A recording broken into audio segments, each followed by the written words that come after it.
Assalamualaikum warahmatullahi wabarakatuh, teman-teman semuanya. Pada kesempatan hari ini, pada sore hari ini, saya akan menjelaskan tentang tugas-tugas mata kuliah studi kelayakan bisnis.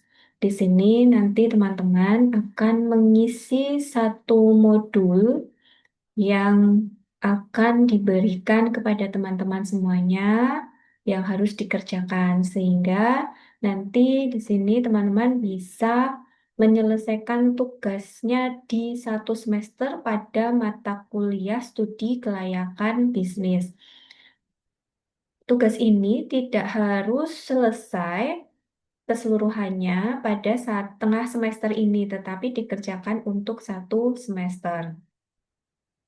Pada mata kuliah studi kelayakan bisnis, nanti ada tim teaching saya, Indra Rahmawati, dengan Bu Gita Rahmadani. Nah, di sini kebetulan saya di blog di UTS. Nanti teman-teman mengisi modul yang sudah disiapkan. Untuk materi prakteknya dan teori pada UTS ini, teman-teman sudah bisa melihat di Edlink. Silahkan dibuka Edlinknya terkait dengan teori. Itu ada materi gambaran umum tentang studi kelayakan bisnis, kemudian konsep dasar studi kelayakan bisnis, teori dan konsep investasi studi kelayakan bisnis, manajemen struktur modal, dan kebijakan dividen. Ada bab 4 yaitu pohon keputusan, pendukung pengambil keputusan bisnis. Nanti ada materinya di situ, silahkan dibaca. Untuk yang bab kelima, analisis kelayakan usaha. Bab keenam, aspek analisis kelayakan investasi. Bab ketujuh, aspek sumber daya manusia. Nah, di sini yaitu teori semuanya. Sedangkan untuk praktek juga sudah saya siapkan di Edlink terkait dengan nanti akan diterapkan di dalam modulnya. Nanti teman-teman bisa membaca dan melihat di Edlinknya, yaitu materi 1 sampai dengan 5 itu nanti akan disampaikan dalam praktek 7 kali pertemuan. Yang pertama, wawasan studi kelayakan bisnis, aspek dasar, kemudian aspek pemasaran, aspek teknik dan teknologi, serta aspek SDM-nya. Kemudian kita akan membahas tentang isian yang harus teman-teman isi di modulnya. Di sini kita sudah siapkan template-nya, jadi nanti teman-teman tinggal mengisikan. Setelah mengisikan semuanya, nanti bisa dikirimkan ke saya melalui email atau bisa diupload di Adlink di template tugas yang sudah disiapkan. Nah, di sini modul Prodi S1 Kewirausahaan, Studi Kelayakan Bisnis. Ini Bu Indra dan Bu Gita. Nanti untuk covernya tetap sama menggunakan ada logo Unais. Nah, di sini kata pengantar tetap dituliskan, teman-teman. Tetap dituliskan jika akan ditambahkan silahkan. Nanti di sini juga ada daftar isi. Daftar isinya ini sudah dibikin heading ya, dibuat dan heading. Daftar isi, ada kata pengantar, ada pendahuluan, kemudian ada profil dan gambaran usaha. Di sini karena kita akan membuat studi kelayakan bisnisnya teman-teman semuanya. Jadi harapannya nanti ketika studi kelayakan bisnis ini sudah dibuat, nanti teman-teman ke semester berikutnya itu akan lebih mudah karena ada keberlanjutan dan berkaitannya dengan usaha awal yang akan kalian lakukan. Tetapi jika memang nanti di pertengahan jalan di semester 3, di semester berikutnya itu akan ada perubahan, silakan nanti bisa pada laporan kemajuan, pada proposal dan pada laporan akhir bisa disampaikan. Jadi memang kita di sini untuk membangun bisnis ya. Membangun bisnis yang diawali dari studi kelayakan bisnis. Kemudian Bab yang ketiga, aspek pasar dan pemasaran. Bab keempat, aspek manajemen dan sumber daya manusia. Ini yang akan kita bahas sampai sumber daya manusia dengan saya di UTS ini. Harapannya sebelum ujian tengah semester ini, teman-teman sudah selesai mengerjakan. Nah, teman kita sudah ada yang mengerjakan ya. Satu, Mbak Dewi sudah dikirimkan ke email saya. Kemudian, bab yang kelima, aspek finansial, bab keenam, aspek ekonomi, sosial, dan lingkungan. Ke selanjutnya, bab ketujuh, aspek yuridis dan legalitas, sampai ke penutup nanti dengan Bu Gita. Bu Gita berada di akhir semester. Nah, di sini apa saja yang perlu diisikan, di sini sudah jelas sekali, sudah ada petunjuknya apa saja yang diisikan di dalam modul tersebut. Nah, di sini daftar lampirannya yang perlu teman-teman berikan dokumen riset pasar. Misalnya, teman-teman mempunyai pelanggan atau customer yang sering memberikan informasi ataupun memberikan testimoninya gitu ya, itu bisa dilampirkan di sini dengan di screenshot ataupun dengan dokumentasi lainnya. Dan yang paling akurat yaitu ketika teman-teman membuat satu kuesioner dengan Google Form dan hasilnya itu bisa dilampirkan, baik data mentahnya ataupun olahan datanya, data yang sudah diolah atau grafiknya. Itu bisa didokumentasikan pada riset pasar ini. Kemudian lampiran yang kedua, bagian organisasi bisa dibuat struktur organisasi bagi usaha teman-teman yang sudah dilakukan ataupun yang akan dilakukan, silakan dibuat bagan organisasinya dengan jelas ya. Jadi nanti strukturnya apakah di atas ada CEO atau direktur atau owner seperti itu. Di bawahnya ada manajemen pemasaran, manajemen keuangan, dan seterusnya. Dan bisa dituliskan ataupun dengan yang sederhana, manajemen produksi, kemudian reseller, dan lain sebagainya bisa disampaikan di bagian organisasi.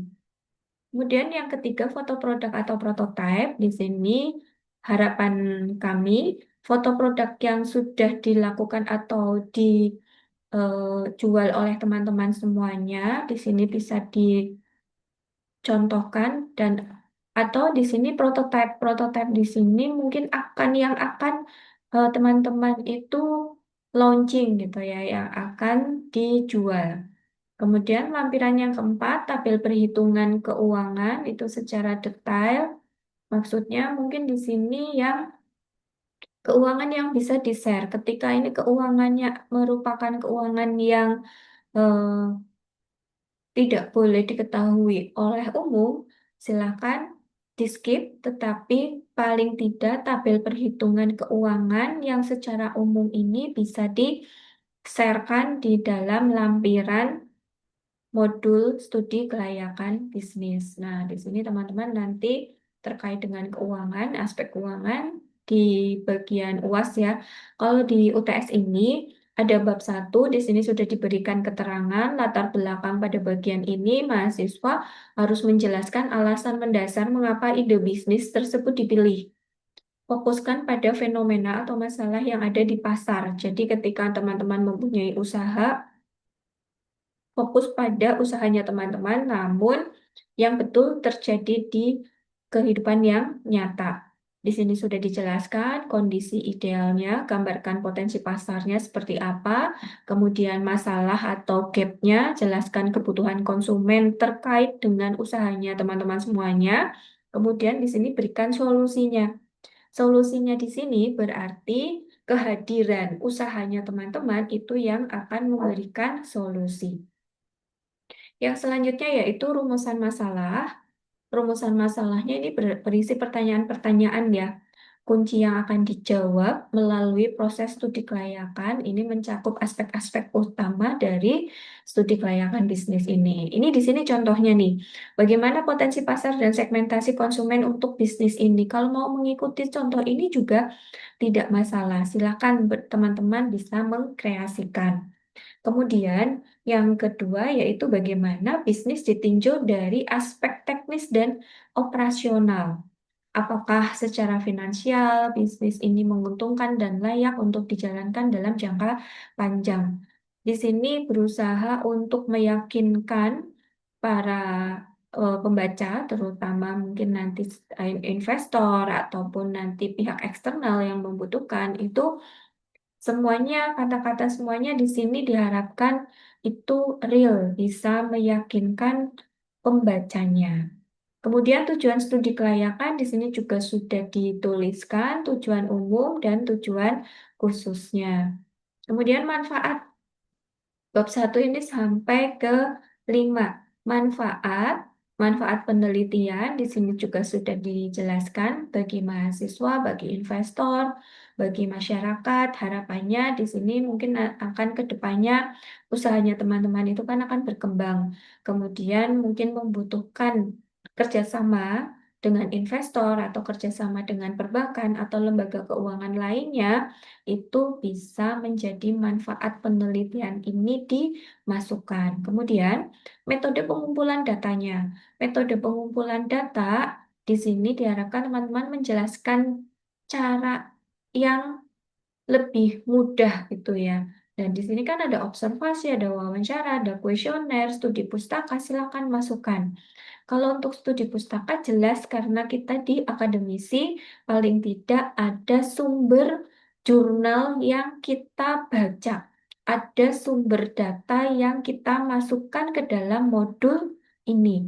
Misal mengambil dari Google Scholar, misal mengambil dari jurnal pengabdian yang lainnya, kemudian Scopus ataupun jurnal internasional dipersilahkan ataupun bahkan data-data statistik dari BPS yang ada biasanya kita sudah banyak ya di internet itu bisa dilampirkan. Nah, seperti apa? Itu nanti teman-teman bisa mencari dulu di Google Scholar apa usahanya teman-teman semuanya relate atau tidak dengan jurnal yang akan dilampirkan sebagai latar belakangnya. Kemudian, bab yang kedua terkait dengan profil dan gambaran usaha. Profil dan gambaran usaha ini juga dideskripsikan identitasnya usaha teman-teman semuanya, sejarahnya secara singkat, kemudian sektor industri. Memang di sini kami tidak membatasi untuk profil dan gambaran usaha di bab 2 ini berapa halaman. Nah, di sini teman-teman bisa berkreasi. Setidaknya ketika minimalisir dalam menceritakan itu tidak hanya satu paragraf ya, paling tidak minimal satu lembar. Jadi satu lembar ini terkait dengan deskripsinya, sehingga kita bisa membaca, memahami, dan bisa mengarahkan nanti ketika usahanya teman-teman semuanya akan lebih berkembang lagi untuk ke depannya. Kemudian di sini ada produk atau jasa yang ditawarkan. Usaha teman-teman kan tidak hanya dalam bidang barang saja, ya, bidang kuliner ataupun satu bidang saja, namun ada yang bergerak dalam bidang jasa. Silahkan, karena di sini kita tidak membatasi hanya di produk fisik saja, namun bisa pada jasa yang dilakukan oleh teman-teman semuanya. Atau bahkan, misal di satu usaha teman-teman itu ada dua, menghasilkan barang dan jasa. Silakan dimasukkan, dijelaskan apa saja spesifikasi produk atau jasanya, kemudian keunggulannya itu apa, mungkin lebih mengunggulkan yang di bidang jasanya atau produknya, barangnya gitu ya, bisa silakan diceritakan. di bagian ini. Kemudian kegunaannya, jelaskan manfaat utama atau masalah yang bisa diselesaikan oleh produk atau jasa yang teman-teman berikan. Jadi, di sini sebenarnya tinggal mengisi saja sudah jelas, tinggal teman-teman berkreasi. Tidak lupa juga di sini ada visi dan misi. Visi dan misi usaha teman-teman di sini perlu ya, karena apabila kita melangkah gitu ya, kita melangkah akan mengembangkan sebuah usaha, kita juga ngerti, terfokus, tidak terpecah atau kedistrak dengan hal-hal lain yang tidak memfokuskan pada pengembangan usaha teman-teman. Meskipun ini masih di studi kelayakan bisnis, namun kita sudah mulai membangun visi dan misi usaha teman-teman semuanya. Di sini ada contohnya, silahkan nanti bisa berkreasi. Kalau sudah ada silahkan diterapkan, kalau belum ada mungkin bisa mencari ide-ide yang sesuai dengan visi dan misi usaha teman-teman semuanya. Kemudian di analisis peluang usaha yaitu di 2.4, mahasiswa diminta untuk membedah potensi keberhasilan bisnis di pasar saat ini ya.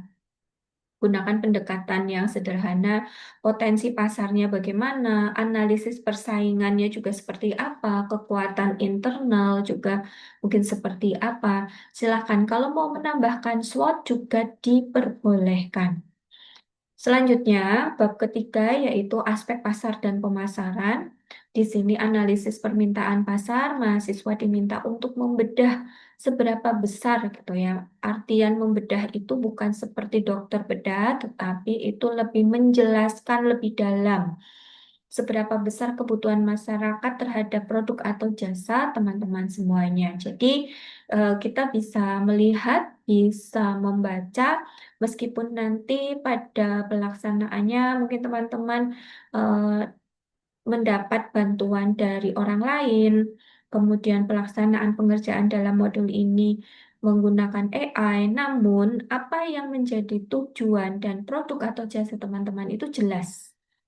Nah, di sini ada total permintaan berapa, tren permintaan, kemudian data pendukungnya seperti apa, itu bisa disampaikan ya di aspek pasar dan pemasaran. Data pendukungnya tuh seperti apa? Nah, di sini kan sudah disampaikan nih, data sekunder dengan datanya BPS atau data-data yang lain yang bisa dipertanggungjawabkan atau hasil survei mandiri. Hasil survei mandiri itu bisa dilakukan tadi dengan menggunakan Google Form pertanyaan atau tidak dengan menggunakan alat Google Form, bisa dengan pertanyaan-pertanyaan yang langsung diberikan kepada customer, teman, atau siapapun terkait dengan produk atau jasanya teman-teman semuanya kepada orang lain. Misalnya menggunakan WhatsApp. Nah, di situ kan ada pertanyaan, misalnya bagaimana menurut kamu nih produk saya, bagaimana menurut kamu jasa saya selama ini, apakah mempunyai prospek atau tidak. Meskipun itu sebagai diskusi mungkin dengan teman-teman semuanya, tetapi paling tidak itu bisa menjadi salah satu data dukung yang jelas, real di masyarakat telah di-sharekan. Kemudian analisis konsumen, ini di sini ada STP ya. Jadi teman-teman nanti sudah terbiasa dengan STP, itu apa? Segmentasi, kemudian target, dan produk. Oke, di sini sudah ada penjelasannya. Silahkan segmentasinya seperti apa, targetnya pasar yang bagaimana gitu ya, positioningnya gitu ya, produk itu STP itu P-nya tadi positioning ya, segmentation, target, and positioning. Positioning itu produknya itu mempunyai keunggulan atau tidak, karena kita akan membahas tentang barang atau jasa. Kemudian analisis pesaing. Analisis pesaing ini juga diberikan SWOT. SWOT-nya di bagian di analisis pesaing ketika nanti di dalam bab bab 2 tadi akan menambahkan di SWOT, nanti digabungkan saja pada bab 3 yaitu di analisis pesaing supaya nanti lebih terfokuskan ya analisis pesaing, karena kita juga mengukur diri kita sendiri terkait dengan SWOT, SWOT, Strength, Weakness, Opportunity, dan Threat ya. Jadi teman-teman di sini bisa memilih. Tadi ada STP, di bawah ada strateginya 4P, marketing mix ya. Ini familiar sekali dengan teman-teman semuanya. Langkah konkret untuk memasarkan produk itu bagaimana, ada 4P terkait dengan produk, harga, distribusi, dan promosi ya. 4P-nya tuh product, price, place, and promotion. Di sini ada 4. Silahkan teman-teman bisa mengisikan sesuai dengan kenyataannya sehingga lebih mudah ya. Kalau kita punya usaha tetapi mengisikan di modul ini terlalu dibuat, terlalu dilebihkan, tidak sesuai dengan realnya, itu akan kesulitan. Harapannya kita studi kelayakan ini memang bisa mengukur kelayakan bisnis teman-teman ke depannya mau seperti apa. Jika nanti dianggapnya kurang layak dan lain sebagainya, itu bisa kita diskusikan kembali. Apa yang menyebabkan kok tidak layak? Harusnya kan mempunyai pandangan dan perspektif yang positif ya, harapan yang positif ya, kita ke depannya optimis bahwa bahwa untuk usaha teman-teman ini bisa maju dan berkembang. Kemudian yang ketiga, proyeksi penjualan. Proyeksi penjualan ini karena studi ya, studi kelayakan, baru proyeksinya mau seperti apa, proyeksinya mau berapa, target penjualannya mau seperti apa gitu ya. Di sini banyak bisa dikreasikan tabel penjualan, itu bisa dibuat untuk lebih mudah dibacanya. Target penjualan tahun 2000 per tahun. Target penjualannya 3 tahun terakhir kalau bisa dibuat. Namun di sini supaya lebih sama semuanya, buatlah tabel estimasi jumlah unit yang terjual per bulan selama 1 tahun. Nah, dibuatnya cuma 1 tahun, berarti 1 bulan. Kemungkinan ada kenaikan dan proyeksinya, proyeksi target penjualannya ya. Di sini harapannya teman-teman bisa mengisikan selama 1 tahun itu eh, ada tren naik. Jangan, karena ini proyeksi, nanti perkara realisasinya nanti ada penurunan atau ada kenaikan yang drastis dan luar biasa, itu nggak masalah. Namun di sini target penjualan sebagai eh, jalan kita gitu ya, roadmap kita mungkin ya, bisa untuk mengarahkan usaha teman-teman untuk bisa optimis maju ke depan. Dasar asumsinya, jelaskan mengapa Anda yakin angka tersebut bisa tercapai, namun tidak asal-asalan menetapkannya. Jadi realistis ketika di bulan pertama target penjualannya 10, bulan kedua target penjualannya naik 15, 20, 25. Kalau misalnya target penjualan di bulan kedua itu 100, itu tidak realistis karena di bulan pertama targetnya yaitu 10. Gitu ya. Jadi alasannya mengapa di situ diberikan penjelasan yang jelas. Kemudian yang selanjutnya yaitu pertumbuhan, memberikan gambaran rencana peningkatan penjualan dari tahun ke tahun. Ini ya, kalau tadi per bulan, kalau yang di bawahnya yaitu tahun per tahun, disampaikan saja di situ 1 tahun pertama tadi kan otomatis dari jumlah penjumlahan dari bulan pertama sampai ke 12. Kemudian yang di pertumbuhannya 3 tahun terakhir di sini, tahun pertama, tahun kedua, dan tahun ketiga. Misal tahun pertamanya dihitungnya tahun 2026 atau 2025. Tahun kedua 2026, tahun ketiga 2027. Harapannya apa yang sudah dituliskan, ditargetkan itu bisa terlampaui, tercapai atau bahkan terlampaui. Nah, di sini nanti kita sampai bab 4, aspek manajemen dan sumber daya manusia. Bu, misalnya saya belum mempunyai pegawai. Paling tidak, 1 atau 2 pegawai dituliskan di sini. Struktur organisasinya diharapkan, karena ini kan kita mengharapkan untuk bisa berkembang lebih luas lagi. Jadi, tidak hanya menjadi satu pegawai atau bahkan mungkin baru satu pegawai, itu bisa dijelaskan di sini. Dan nanti ketika setelah lulus dari prodi S1 kewirausahaan, harapannya bisa mempunyai 10, 15, atau bahkan ratusan pegawai ya. Amin. Struktur organisasi di sini silakan dituliskan seperti apa lebih jelasnya. Nanti teman-teman bisa dibaca kembali dan dimengerti, dipahami, kemudian diterapkan. Kemudian kebutuhan tenaga kerja, apakah kebutuhannya memang nanti tenaga kerjanya tidak hanya di satu cabang gitu ya, bisa di beberapa cabang. Silakan dari segi biaya, dari segi kebutuhan masyarakat, pemenuhan produk dan solusinya seperti apa dari permasalahan-permasalahan yang ada di sini terkait dengan kebutuhan tenaga kerja. Kemudian sistem pengelolaan SDM-nya, mau seperti apa pengelolaannya? Apakah bisa secara tradisional, manual, atau mungkin secara digitalisasi? Silakan dituliskan. Nah, untuk bab yang kelima, aspek finansial nanti bisa bersama dengan Bu Gita. Untuk yang bagian saya di UTS, nanti teman-teman sampai ke bab 4, aspek manajemen dan sumber daya manusia. Saya rasa cukup untuk penjelasan terkait pengisian modul. Jika ada yang kurang jelas, bisa ditanyakan ke saya, bisa menghubungi WA atau dikirimkan melalui email.